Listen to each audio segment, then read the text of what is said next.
Bueno, este es el segundo vídeo de la unidad 7, el relieve submodelado. En el anterior hablamos de los principales relieves terrestres y comenzamos a explicar los procesos geológicos externos. Hablamos de la meteorización y la erosión, y en este siguiente vamos a hablar del transporte y de la sedimentación. Luego hablaremos de los sitios donde se va a producir la sedimentación, que serían las cuencas y los ambientes sedimentarios, y ya empezaremos a hablar de un agente geológico en concreto, en este caso de los ríos, hablando del modelado fluvial.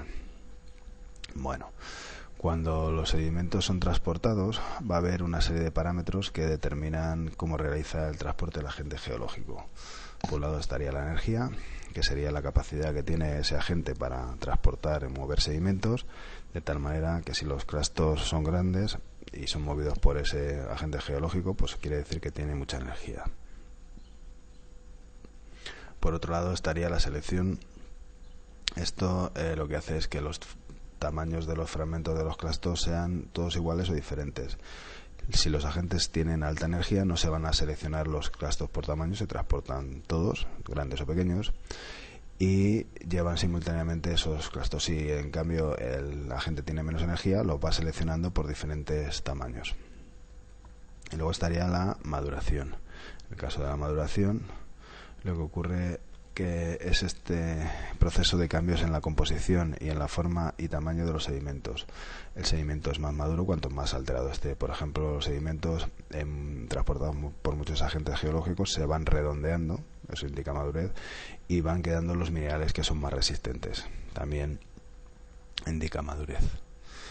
Bien, en cuanto a las formas de transporte en un medio fluido, como puede ser el aire o el agua, hay varios, luego ya los concretaremos. Si van en contacto con el fondo, se pueden transportar por rodadura, por arrastre o por saltación.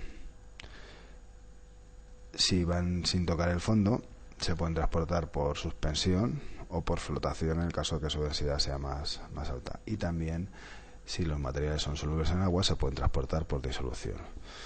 Los clastos pequeños, como partículas de arcilla, pueden ir suspendidos en sólidos poco viscosos, en fluidos poco viscosos como es el aire, y solo pueden ir fragmentos grandes si el fluido es muy viscoso, como puede ser el hielo o las avalanchas de barro.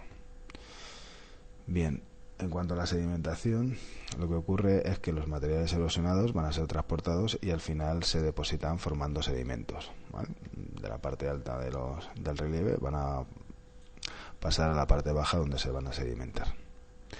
Las áreas de sedimentación reciben el nombre de cuencas sedimentarias y serían áreas de sedimentación durante largos periodos de tiempo. Los sedimentos se van a acumular y lo pueden hacer por dos procesos. Uno es el de decantación, que ocurre cuando caen al fondo del medio, cuando se detiene la corriente que los transporte. Se para la corriente y van cayendo hacia el fondo. Eso sería decantación.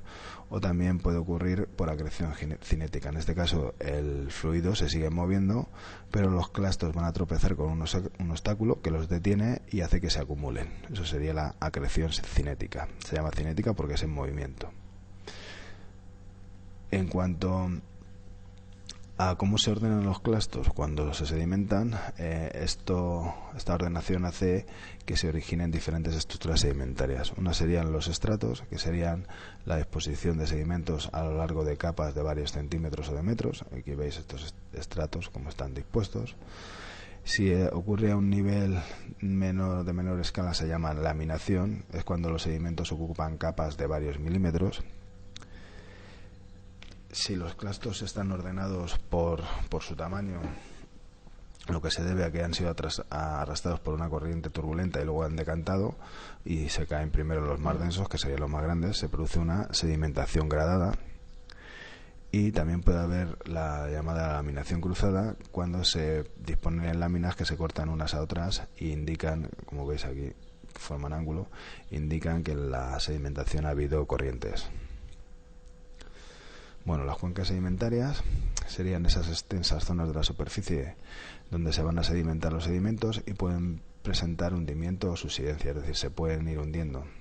Si las cuencas sedimentarias se van hundiendo a la misma velocidad a la que llegan los sedimentos, siempre permanecerán con una profundidad constante, siempre van a formar una superficie hundida. En cambio, si deja de haber subsidencia, lo que va a suceder es que la cuenca de sedimentación se va a colmatar, se va a llenar de sedimentos hasta arriba.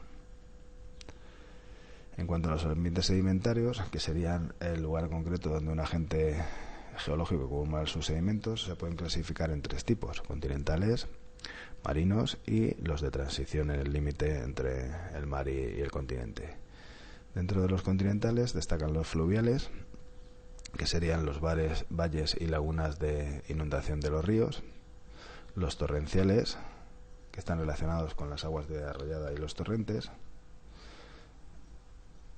los glaciares, que están cercanos a glaciares y sus sedimentos son las morrenas; los eólicos, en las zonas desérticas y costeras; los kársticos, que se forman a partir de las aguas que han disuelto las rocas calizas.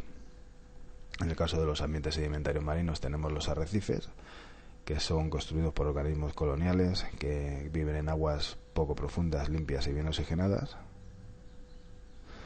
la plataforma continental, que sería la prolongación del continente bajo el mar, como ya hemos comentado, donde se acumulan buena parte de los sedimentos arrastrados por los ríos; la parte del talud y el glacis, que tienen gran pendiente, sería esta zona de aquí, lo que hace que los sedimentos sean inestables y se produzcan corrientes de turbidez que se depositan en los abanicos submarinos; y los ambientes sedimentarios marinos turbidídicos, que se producen al pie del talud continental por las corrientes de turbidez que descienden de la llanura abisal. En cuanto a los ambientes sedimentarios de transición, estarían los deltas, que serían zonas de gran sedimentación en las desembocaduras de los ríos, como el delta del Ebro; las playas, donde se acumula arena y grava en la línea de costa; los estuarios, que sería una desembocadura del río donde hay una intensa influencia de las mareas, lo que hace que no se acumulen muchos sedimentos. Y ya vamos a hablar del modelado fluvial, que es el modelado que realizan los ríos. Bueno, ahí veis las diferentes estructuras de relieve que pueden formar. En la parte alta se forman valles en V. El río tiene gran capacidad erosiva y se encaja en el terreno.